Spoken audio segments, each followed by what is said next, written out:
Hi friends, இன்றைக்கி நம்ம சேனலில் சூப்பர் அண்ட் ஈஸியான பிசிபெல்லவாத் எப்படி செய்கிறதுன்னு பார்க்கலாம். ஃபஸ்ட்டு குக்கரில் 1 கிளாஸ் அளவுக்கு அரிசி எடுத்திருக்கேன், கிட்டத்தட்ட 150 கிராம் அளவுக்கு. அதே அளவு துவரம்பருப்பை சேர்த்திக்கலாம். நான் சொல்கிற ரேஷியோவில் ஒரு 4-5 பேர் சாப்பிட்லாம். அரிசி பருப்பு ரெண்டையும் நல்லா கழுவிட்டு நம்ம கட் பண்ணி வச்சுருக்கிற வெஜிடபிள்ஸ் எல்லாம் சேர்த்து ஆரம்பிச்சிடலாம். கேரட், பீன்ஸ், சௌச்சௌ, தக்காளி, பட்டாணி இதெல்லாம் சேர்த்திக்கலாம். இதுக்கு வெங்காயம் நம்ம சேர்த்த மாட்டோம். உருளைக்கிழங்கு அந்த மாதிரி நமக்கு பிடிச்ச வெஜிடபிள்ஸ் கூட சேர்த்துலாம், நல்லாயிருக்கும். ஒரு 8 கிளாஸ் அளவுக்கு தண்ணி சேர்த்து குக்கரில் வச்சிடலாம். 5 விசில் வரட்டும். இப்போது பிசிபெல்லவாத் பவுடர் ரெடி பண்ணிக்கலாம். ஸ்டவ் ஆன் பண்ணிவிட்டு ஒரு பேனில் எண்ணெய் சேர்த்தாமல் ஒரு 6 காஞ்ச மிளகா, 2 பட்டை, 2 லவங்கம்,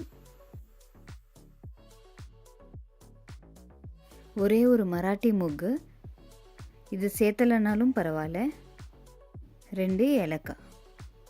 இதை லைட்டாக வறுத்துட்டு 1 ஸ்பூன் அளவுக்கு சீரகம் சேர்த்துக்கலாம். ஒரு 2 ஸ்பூன் அளவுக்கு தனியா.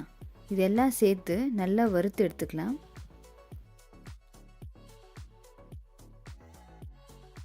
ஒரு பிளேட்டில் ட்ரான்ஸ்ஃபர் பண்ணிக்கலாம்.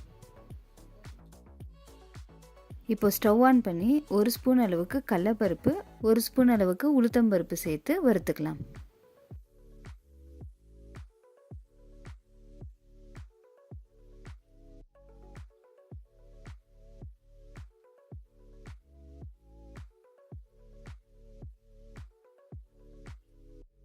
இதெல்லாம் நல்லா ஆறட்டும். ஆறுனதும் மிக்சியில் போட்டு பவுடர் பண்ணி எடுத்துக்கலாம்.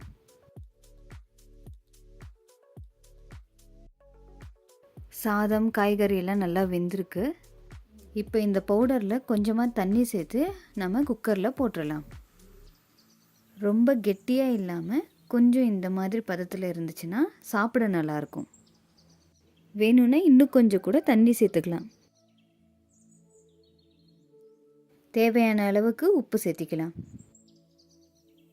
ஒரு 5 நிமிஷம் போல் நல்லா வேகட்டும். அப்போ தான் அந்த பவுடர், உப்பு எல்லாமே சாதத்தில், காய்கறிலெல்லாம் நல்லா இறங்கும். இப்போ ஒரு சின்ன கடாயில் கொஞ்சமாக எண்ணெய் சேர்த்திக்கலாம். கடுகு, காஞ்ச மிளகா, கொஞ்சமாக கருவேப்பிலை சேர்த்து நல்லா பொரிஞ்சதும் குக்கரில் சேர்த்திக்கலாம்.